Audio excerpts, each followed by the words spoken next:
Welcome to this Doom benchmark review using the Ryzen 7 1700X along with a GTX 1060 6GB. I also have 3200 MHz 16GB RAM from Corsair and a few other specs that are on the screen just. So we're going to be looking at Doom, and these are the settings that I have enabled. It's 1080p, everything else is maxed out to the highest it can go.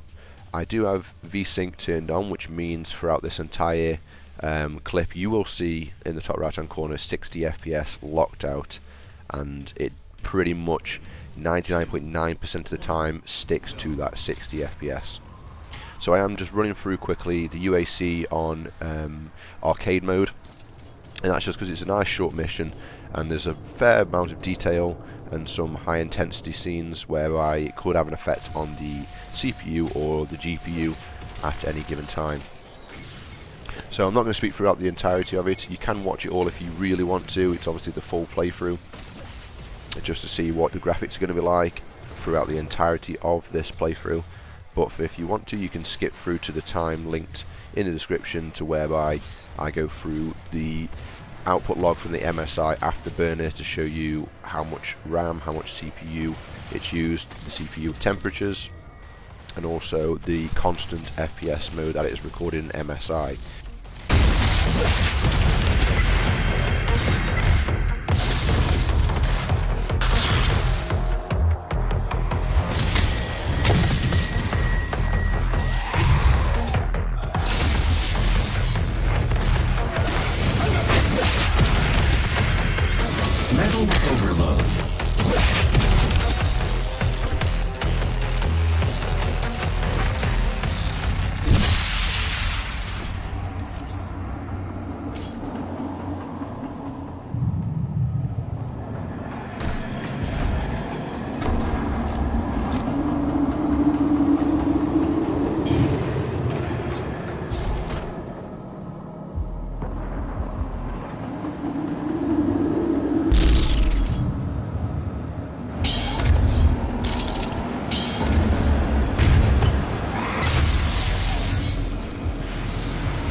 Maximum multiplier.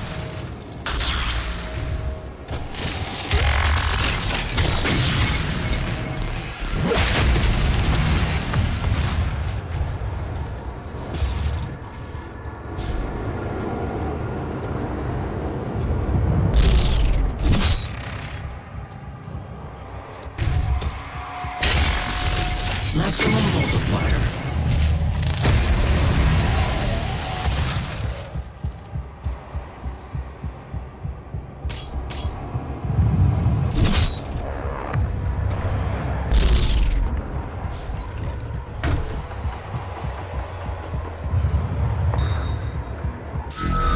Extra life acquired. Maximum multiplier.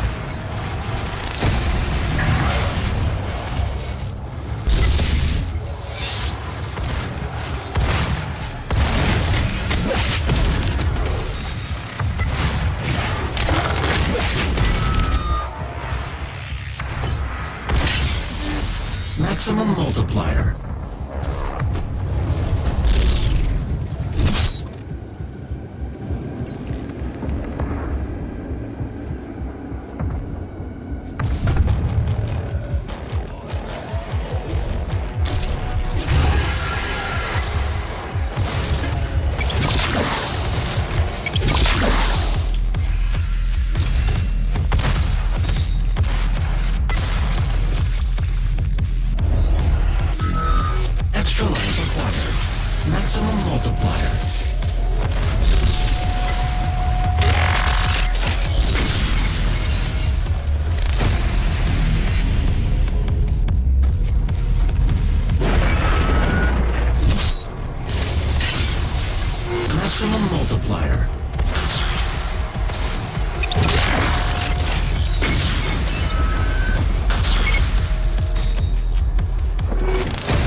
Welcome to the UAC. Okay, so this is the monitoring output from MSI Afterburner, as we've seen before. It logs a lot of information, but I'm only going to look at very few things. So just quickly, this is whilst I was playing the UAC arcade mode. This is the GPU temperature. Never really goes above 63 degrees, so that's nice and steady. The GPU usage, again, this is on Ultra as well for Doom. I know it's a very, very well optimized game, but the GPU temperature, I don't know what happened there for, might have had a misreading, but it never goes above sort of 60 degrees, 60% usage, so still a lot more to be utilized. We'll ignore them, not interested in that, keep going down. So CPU temp, just standard air cooler, the Hyper Evo 212, doesn't really get above 50 degrees, very good for playing a game on 1080p and Ultra, everything turned on, so the CPU is handling it perfectly here. And just a quick look at the usage, you can see these spikes up and down across all the cores, just quarter of each core being run, so maximum of like the quarter of the entire CPU is being used there to run the game, so barely anything on the CPU. A bit further down, what do we got? We've got the clocks, that's fine, we can ignore them for now. So RAM usage, okay, for sort of 6 gigabyte, pushing 6 gig, never really goes over that. And then finally here, the most important one, it was VSync locked, so it was locked at 60 FPS. This is during the loading screen, and then that is the entirety of the level. There's a slight hiccup here where it drops down to 53. I'd never even noticed it in the game, and the video you saw of me playing isn't this same monitoring log here. They're two different playthroughs, so you won't see that in the video, but absolutely locked out 60 FPS on everything Ultra, no problems whatsoever. So this is the output from a quick run through I did on the UAC again, but this time with the VSync turned off, so it's left to be an uncapped amount of frames per second. You pretty much max out your GPU, so you can see I'm constantly 97-98% usage, and the temperature obviously increases as well. Never goes above 70 really, 71, a slight blip into 72, but that is perfect temperatures really for air-cooled in a bog standard case, running the GPU at max almost 100%. So just quickly, we'll jump down to so we can see the CPU usage. Let's find what it is. So CPU 1 temperature. So you can see here it pretty much stays a very solid 50 degrees. The usage again, I think we've gone up from about 25% to around about half the CPU usage there, which is great. And you can see the overall, so 37, 39, 32, little drops down. Sometimes the highest of what we've got here, 50%, 40. So still loads of room left there in the CPU. RAM usage doesn't really get affected by vertical sync being turned on or off. And then obviously we got here the frame rate. Now it is wildly erratic, and that's all based on what's happening in the scene, how many enemies there are, how many characters, how much effects and particle effects are going on, and so on and so on. So you can see here, this is where it was locked at 60 and I turned it off. This is in the menus, and then the game starts, so we rock it up to a nice solid 100 plus for quite some time, almost 150. Well, what do we get there? 155.